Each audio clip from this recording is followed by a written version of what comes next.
Why is there so much of conflicts, violence, and bloodshed among us? Sometimes, why is it so hard for us to just get along even for a petty matter? If I ask this question to any one of you, obviously, I may get some positive responses. Suppose, if I ask, "Why are you fighting?" to the school children who are fighting, one of them may reply, "Because he broke my pen." And the other one may reply, "Because he hit me first on my face." That's a kind of response we could expect. In this video, I would like to discuss with you about the cause of fighting from the Bible. I want you to watch it till the end. According to the Bible, the root cause of fighting is not external. It is internal. We found this in James 4. James was also asking the same question in verse 1, why we fight. And we could found the answer to this question in the following verses. In verse 2a James says, "Ye lust, but have not, ye kill." It means, when you are desiring for something and you can't have it, you fight, you kill each other. It is true, when my desire is destroyed or when I am not able to get what I desire, obviously I feel sad, I feel unhappy. So, I get mad at whoever hinders my desires. Perhaps, this is true to many of us. Suppose, you want respect, and if people disrespect you, you get hurt. You will not be happy with that person. When you desire for peace and someone disturb you, you get irritated, isn't it? Let's say, you want a car, a house, money, land or anything, and if you can't have it even if you tried a lot, you get disappointed. You will even get frustrated. You have a chance to pour out your stress upon anyone who is near to you. So you yell, you shout and even get yourself into physical altercation.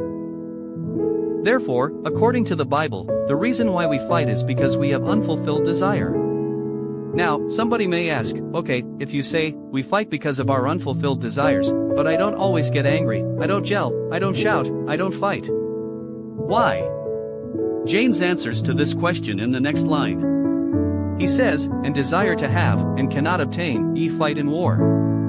The Greek word for desire to have here is zelut, from which English word zealous and jealous comes. Therefore, some other versions translated this word as covet. Then what is covet? You know, it is a desire born out of jealousy, out of selfish ambition, out of pride, out of ego.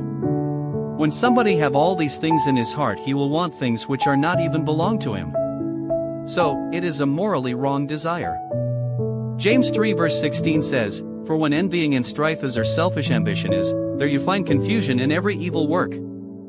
Abel was murdered by his own brother Cain because of "why not mine," but Abel's mentality. Joseph was sold into slavery by his own brothers out of envy for being the favorite son of their father. The religious leaders had killed the Lord because they were worried that he will gain more followers than them. So, not all our unfulfilled desires cause the fight, but when that desire have crossed the line of covet. Remember, for this reason God gave us the 10th commandment, thou shalt not covet. There is nothing wrong to have a desire. We need to have certain desires and wants in order to live. This is how God has designed us. Suppose, if you never feel thirsty, if you don't have any desire for water, you will die of dehydration. Say, if a child doesn't cry for milk, how can it grows? Your desires might be strong or weak. Your desires might be of great things or small things, it doesn't matter. You can have an aspiration. There's nothing wrong in it. But if those desires you have were born out of covet, there is the problem. So, once again the 10th commandment, thou shalt not covet. Now, you may ask, I have a desire and it is not covet but genuine. I have worked a lot to achieve it but I can't. Why can't I have it? James replies to this question in the 3rd line of the same verse.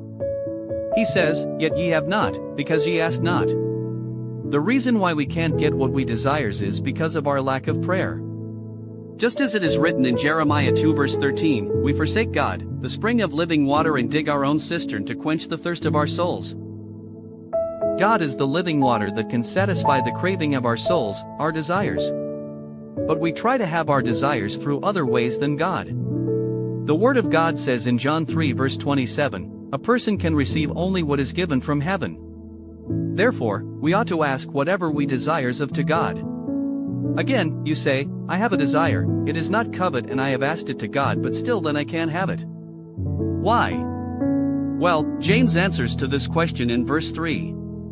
Some few questions you must consider here. Is that desire I have is to gratify my flesh? Is that for my own glory? Is that or will that thing I desire is to harm somebody? Or is it going to offend somebody? It is true, some people even pray for other to happen bad things upon them, upon their lives. It is unfortunate. If you say yes to all these questions, there is the problem. James says, Ye ask, and receive not, because ye ask amiss, that you may consume it upon your lust. Sorry, our prayer is not answered because the prayer we made is not right, it is not proper. Our motive is not right. It doesn't align with the will of God. It is not for His glory. That's the reason why we can't have what we desire of even if we asked it to God. Our motive must also be right at the first place. There is peace for a satisfied soul. And that satisfaction shall we get only from God. The Word of God says in Psalm 107:9, For He satisfied the longing soul, and filled the hungry soul with goodness. Let us examine our hearts and surrender all our desires unto God, submit unto His will.